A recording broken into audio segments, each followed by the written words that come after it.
Lorsqu'on développe une application comme la nôtre, une application qui sera certainement mise en grande échelle, il est tout d'abord important de penser aussi à l'interface d'utilisateur.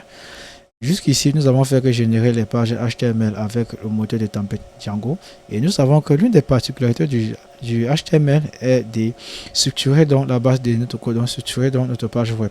Et si nous voulons rendre les choses plus jolies, nous allons donc passer par le CSS.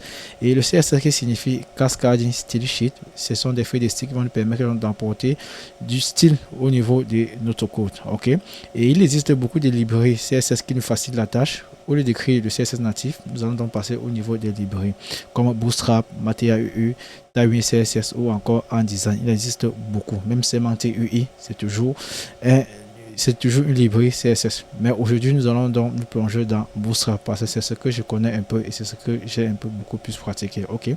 Donc tout d'abord, avant de commencer à vous montrer comment intégrer Bootstrap au niveau de notre code, je vais déjà vous dire, si vous n'êtes pas abonné, abonnez-vous, laissez un pouce bleu, laissez des commentaires, partagez, encouragez-moi, ça me fait vraiment plaisir. Étant donné que vous êtes déjà abonné et que vous avez laissé un commentaire, allons voir comment cela marche, ok?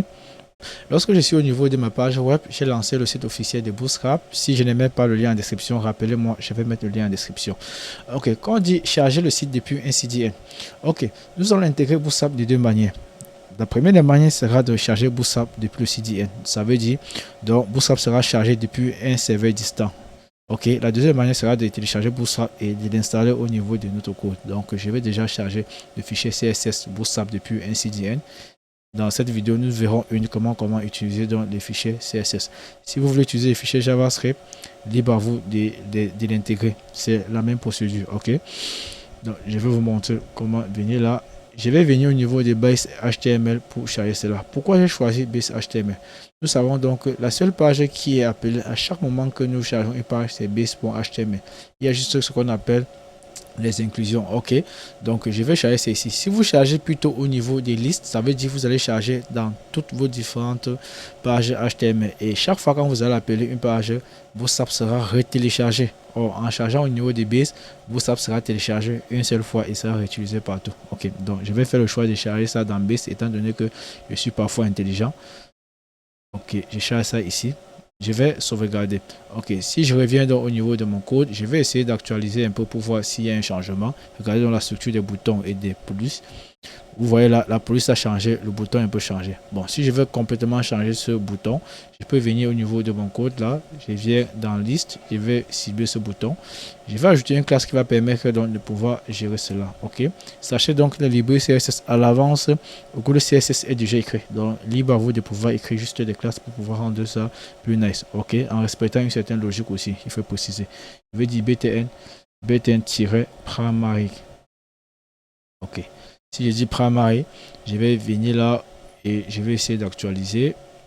Vous verrez, mon bouton a complètement changé, les gars. Donc, c'est vraiment très nice. Mon bouton a changé. Ou bien, nous allons voir comment télécharger cela et installer au niveau de notre code. Ok. Je vais venir juste là. Je viens dans l'autre. Donc, après Introduction, je vais dans l'autre. Vous pouvez télécharger la version compilée ou bien le source file. Mais je vais télécharger juste la version compilée. Je n'ai pas besoin de trop de choses. Ok, bon, je l'ai déjà téléchargé, donc je vais juste annuler même le téléchargement.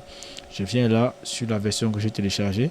Ok, donc je vais copier ceci et je mets directement dans statique. Ok, si vous n'avez pas statique au niveau de la racine de votre projet, c'est-à-dire la racine donc tout au fond de votre projet, veuillez déjà mettre statique, c'est important. Mettez statique au même niveau que template. Ok, dans statique, ce que je vais faire, c'est de mettre template.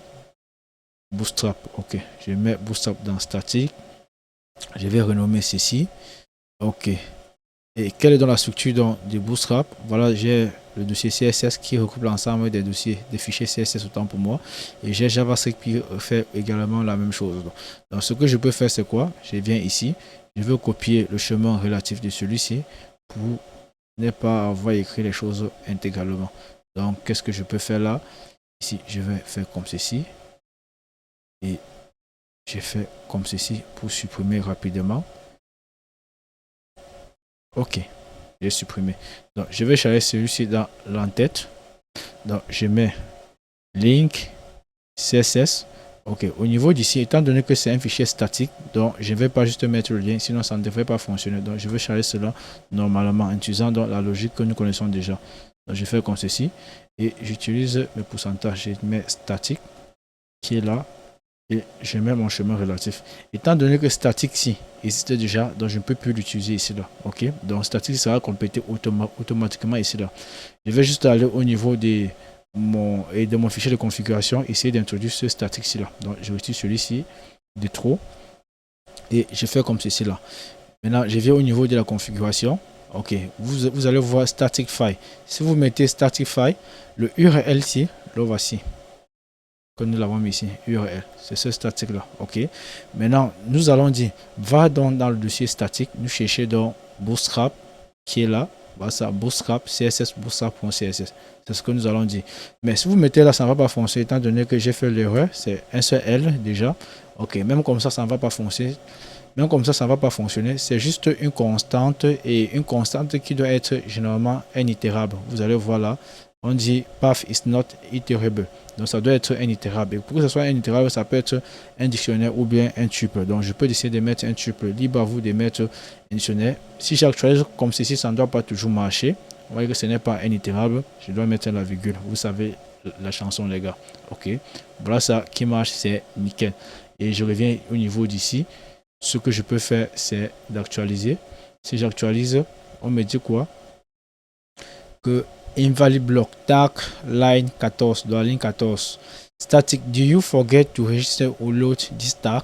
Ok. Il y a ce qu'on appelle la création des tags personnalisés. Je crois que nous n'avons pas encore vu quelque chose de la sorte, mais nous allons voir ça certainement dans cette formation-ci. Ok. Donc, je vais venir là au niveau où je charge mon fichier statique.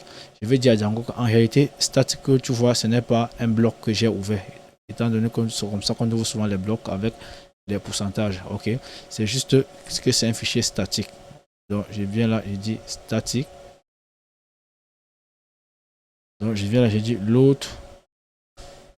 Je dis seulement statique. Il va reconnaître que c'est un statique que je veux charger. Je veux sauvegarder. Et je reviens donc au niveau de mon code. J'actualise. Regardez les gars, le bouton n'a pas changé. Le bouton est toujours nickel. Ok. Et il y a un problème avec l'inclusion de ce genre-ci. Je ne sais pas pourquoi, mais nous allons regarder cela dans la prochaine vidéo. Si cette vidéo vous a plu, n'hésitez pas à commenter, à liker et à vous abonner. D'ici là, portez-vous bien. Peace.